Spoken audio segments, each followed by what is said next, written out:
अस्सलामुअलैकुम व्यूअर्स, उम्मीद है आप सब लोग खैरियत से होंगे।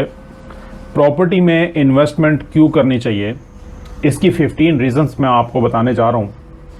15 ऐसी रीज़न्स कि जिसकी वजह से आपको पता चलेगा कि प्रॉपर्टी में इन्वेस्टमेंट करने का फ़ायदा क्या है। ये वाली वीडियो उन लोगों के लिए है जो प्रॉपर्टी में ऑलरेडी इन्वेस्टमेंट कर चुके हैं या जिन्होंने थोड़ी इन्वेस्टमेंट की हुई है।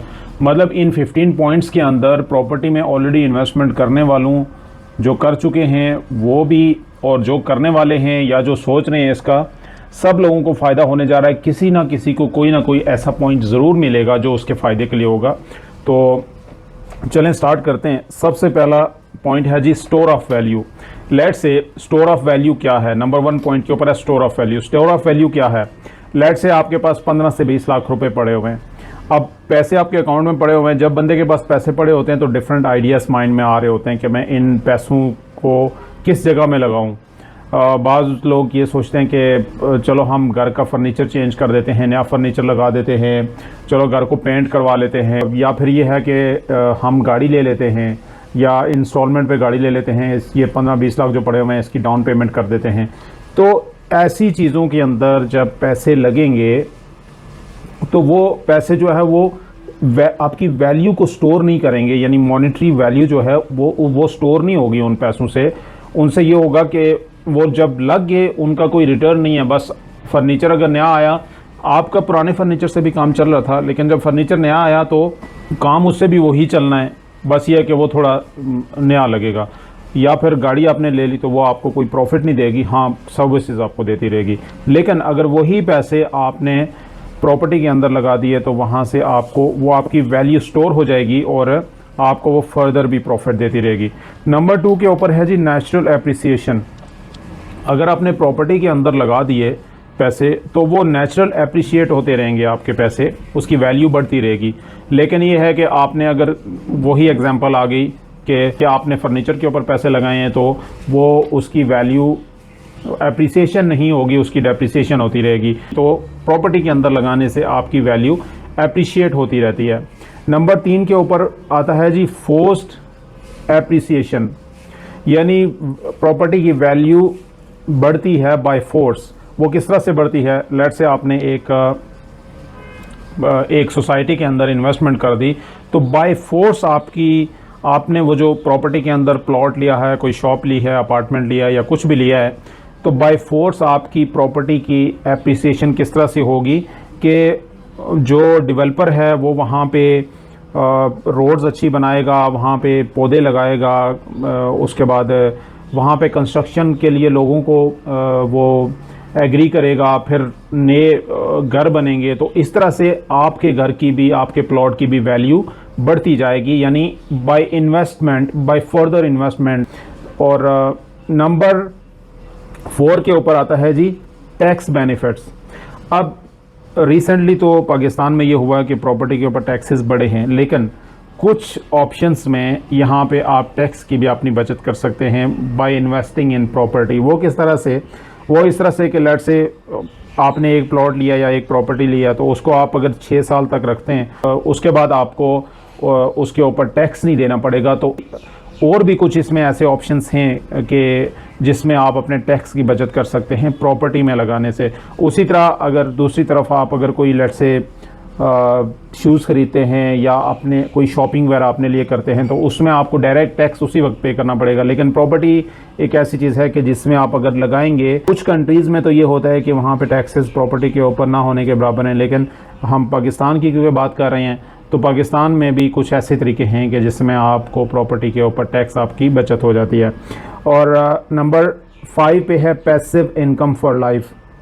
अब ये पैसिव इनकम किस तरह से है कि लेट से आपके अकाउंट के अंदर पैसे पड़े हुए हैं तो वो पैसे जो है वो बढ़ नहीं रहे, लेकिन लेट से आपकी प्रॉपर्टी के अंदर पैसे पड़ रहे हैं, आप जाग रहे हैं, सो रहे हैं, अपना और कोई काम कर रहे हैं, वो वाले पैसे मोस्ट ऑफ द टाइम यही होता है कि प्रॉपर्टी में आपकी वो इनकम बढ़ती जाती है। अच्छा जी, मार्केट साइकिल। मार्केट साइकिल में ये होता है कि आपके रियल एस्टेट में 4 साइकिल्स होते हैं: recovery, expansion, hyper supply and recession. तो इसमें ये है कि यहाँ पे एक चीज़ मैं आपको बताता चलूँ कि लेट से जब जिस पीरियड के अंदर रिसेशन हो, प्राइसेस हर चीज़ की अपवर्ड जा रही हों, तो वहाँ पे कुछ ऐसे चांसेस होते हैं कि आपने अगर इन्वेस्टमेंट की हुई हो तो आपकी प्रॉपर्टी की प्राइस भी उसके साथ बढ़ेगी। लेकिन ये है कि ये हर एक सिचुएशन के साथ मैटर करता है कि फैक्टर्स किस तरह के हैं, सिचुएशन किस तरह की है। नंबर 7 के ऊपर आता है प्राइस रेंज। प्रॉपर्टी के अंदर ये डिपेंड करता है कि आपकी इन्वेस्टमेंट का लेवल क्या है। आप मतलब आपके पास डिफरेंट ऑप्शंस होते हैं। लेट से आप इंस्टॉलमेंट्स के ऊपर भी प्लॉट ले सकते हैं, फुल प्राइस में प्लॉट ले सकते हैं। अगर आपकी रेंज लेट से 15 से 20 लाख है तो आप सोसाइटी चेंज कर सकते हैं, आप एरिया चेंज कर सकते हैं, आप नेचर ऑफ प्रॉपर्टी चेंज कर सकते हैं। आप रेजिडेंशियल लें, कमर्शियल लें, अपार्टमेंट लें, प्लॉट लें, घर लें, मतलब डिफरेंट प्राइस की रेंजेस आपको मिलती हैं, डिफरेंट ऑप्शंस मिलते हैं इसमें। नंबर 8 के ऊपर क्या आता है, fairly easy access to funding. यानी प्रॉपर्टी वाहिद एक ऐसी चीज़ है कि अगर आपने अच्छे तरीके से इन्वेस्टमेंट की हो तो उसकी वैल्यू होती है। ये होता है कि आप पाकिस्तान में ये चीज़ ज़रा कम होती है कि लेट से आप बैंक में एक प्रॉपर्टी दिखा के, ये चीज़ होती है ज़रूर, लेकिन ये है कि क्योंकि यहाँ पे लोगों का रुझान कम है बैंक्स की तरफ, लोगों को इतनी इन्फॉर्मेशन नहीं है या बैंक्स इतना मोटिवेट नहीं करते कि प्रॉपर्टी आप बैंक से लो, तो आप एक प्रॉपर्टी को बैंक में रखवा के तो मॉर्गेज करवा सकते हो, उसके अगेंस्ट आप लोन ले सकते हो या दूसरी प्रॉपर्टी ले सकते हो। तो मतलब इजीली एक्सेस हो जाती है आपको फंडिंग की तरफ। और दूसरा ये है कि आपको अचानक अगर पैसों की ज़रूरत पड़े, आपने अच्छी जगह इन्वेस्टमेंट की हुई या आप उसको रीसेल करके तो वो वाली फंडिंग आप जो है ना वो यूज़ कर सकते हैं। और नंबर 9 के ऊपर है रीफाइनेंसिंग। रीफाइनेंसिंग ऐसे ही है कि बाहर के मुल्कों में ये ज़्यादा इन प्रैक्टिस है, यहाँ पे थोड़ा सा कम है कि आपने एक घर लिया फिर उसको आप रखवा के उसकी बेस के ऊपर आप लोन लेते हो, फिर दूसरा घर लेते हो, तीसरा लेते हो, चौथा, तो वो एक किस्म का आपका बिजनेस बन जाता है।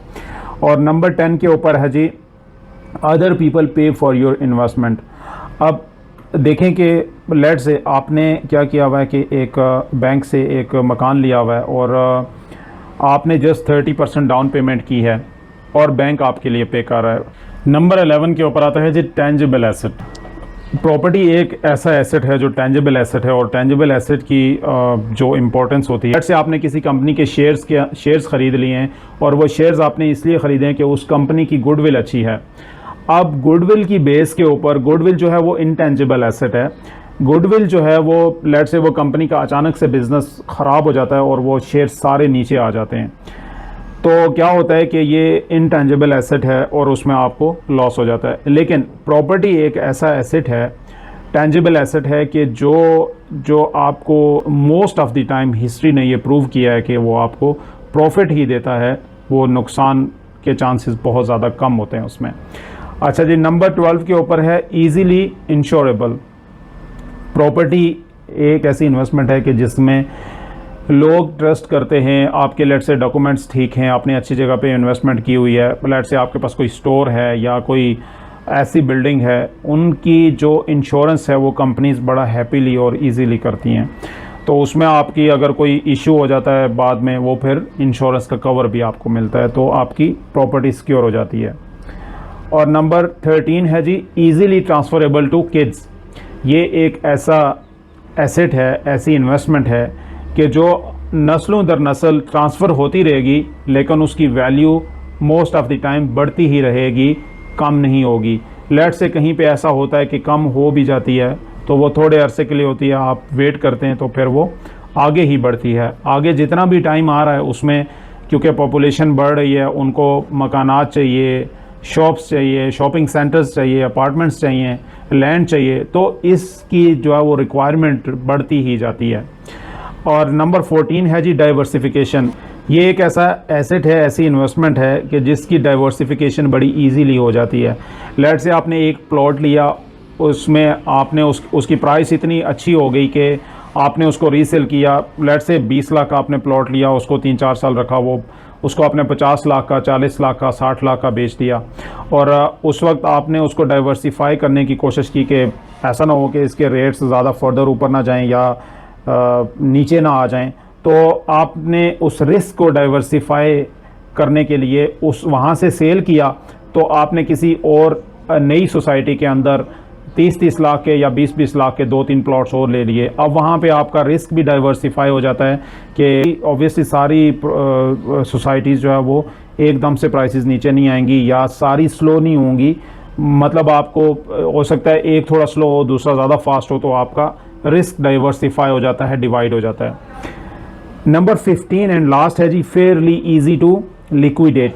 ये एक ऐसी इन्वेस्टमेंट है कि जो इजीली और फेयरली लिक्विडेट हो जाती है। मतलब लेट से आपने 20 लाख का प्लॉट लिया, 2 साल में वो 40 लाख का, 3 साल में 40 लाख का हो गया, 30 लाख का या 50 लाख का हो गया। आपको कैश की ज़रूरत है, आपने उसको मार्केट प्राइस के ऊपर रीसेल कर दिया। अब ये है कि अगर वो अच्छी जगह लिया हुआ है तो आपको अच्छी प्राइस देगा, आप सेटिस्फाइड भी होंगे और इन टाइम वो लिक्विडेट भी हो जाएगा। आप कैश को, फंड्स को अपनी ज़रूरत के मुताबिक किसी भी जगह इस्तेमाल कर सकते हैं। नाज़रीन, इसी तरह की informative videos and latest updates के लिए हमारे चैनल को सब्सक्राइब कर लीजिएगा, बेल आइकन पे क्लिक कर लीजिएगा और अगर वीडियो अच्छी लगे तो इसे लाइक एंड शेयर ज़रूर कीजिएगा, अपने फैमिली एंड फ्रेंड्स के साथ शेयर ज़रूर कीजिएगा। नेक्स्ट वीडियो तक अपना बहुत सारा ख्याल रखिएगा। Thank you.